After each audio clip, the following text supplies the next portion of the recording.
যখন মানুষ মারা যায় তখন আমল বন্ধ হয়ে যায়, তিনটা বাকি থাকে। এর মধ্যে এক নাম্বার হচ্ছে ইল্লা মিন সাদাকাতিন জারিয়া, সাদকায়ে জারিয়া। জারিয়া বলা হয় চলমান। ওই আগে শুনতাম না সাদকায়ে জারিয়া, মানুষ মারা গেছে 3 ডেক বিরিয়ানি দিয়ে খাওয়াই দাও। 12টা বাজে 3 ডেকের দাম ছিল ধরেন 1.5 লাখ টাকা, 50,000 টাকা করে খরচ, 1.5 লাখ টাকা। খানা খাওয়ার পর দেখতে তো নেই, বলেন না ভাই? এটা সদকা জারিয়া? সদকা জারিয়া না, সদকা জারিয়া রাস্তা করে দিবেন, নলকূপ বসায় দিবেন, আল্লাহর ঘর মসজিদ বানায় দিবেন, মাদ্রাসা বানায় দিবেন। একজন অসহায় মানুষকে এমন ভাবে সহযোগিতা করবেন যেন তার অভাব দূর হয়ে যায়। সদকায়ে জারিয়া। 2 নাম্বার হচ্ছে ইলমুন ইনতাফাউ বিহি, ওই ইলম উপকারী ইলম। আমি যখন একজন আলেম, একজন সন্তানকে বিসমিল্লাহির রহমানির রহিম শিখিয়েছি, সূরা ফাতিহা শিখিয়েছি, ওই সন্তান যতদিন বেঁচে থাকবে সূরা ফাতিহা পড়তেই থাকবে।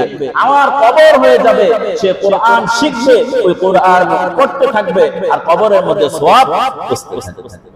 3 নাম্বার ওয়ালাদুন সালেহ, নেককার সন্তান যদি রেখে যেতে পারেন। কে নেককার সন্তান? এই হাদিসের শেষ অংশে রয়েছে ওয়ালাদুন সালিহুন ইয়াদউহু লা, সে হচ্ছে নেককার সন্তান পিতামাতা ইন্তেকালের পর দোয়া করে। বলেন না ভাই? পিতামাতা ইন্তেকালের পর দোয়া করে, সে হচ্ছে কি নেককার সন্তান।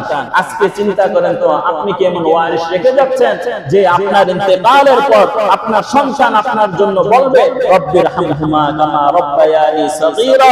সন্তান তো বালেগ হয়ে গেছে, সে মোবাইল বুঝে ফেলেছে, বীজগণিত বলেছে, আরবি ইংরেজি গ্রামার সব বিষয়ে সে পাণ্ডিত্য অর্জন করেছে, কিন্তু বাবা মার সাথে কিভাবে কথা বলতে হয় এটা আপনি শিখান নাই, তো কোন শিক্ষা দিয়েছেন? মুরব্বীদের সাথে কি আচরণ করতে হয় এজ এ গার্জিয়ান হিসেবে আপনার সন্তানকে এটা শিখান নাই, কোন শিক্ষা দিয়েছেন? ইন্তেকাল তো আপনার হয়ে যাবে, তো যদি সন্তান যদি আপনার জন্য দোয়া না করে তো সুসন্তানও আপনি কি রাইখা যেতে পারলেন না। আজকে দেখা যায় সমাজের মধ্যে বিশৃঙ্খলা। আমি তো এর আগেও মনে হয় একবার বলেছি, এগুলো কি ফেরেশতা গড়ায় না মানুষই গড়ায়? মানুষই গড়ায়। আপনি কুসন্তান রেখে যাচ্ছেন, আর আপনার ইন্তেকালের পর আপনার সন্তান যত অপকর্ম করবে এরও একটা অংশ আপনার কবরের মধ্যে যাবে।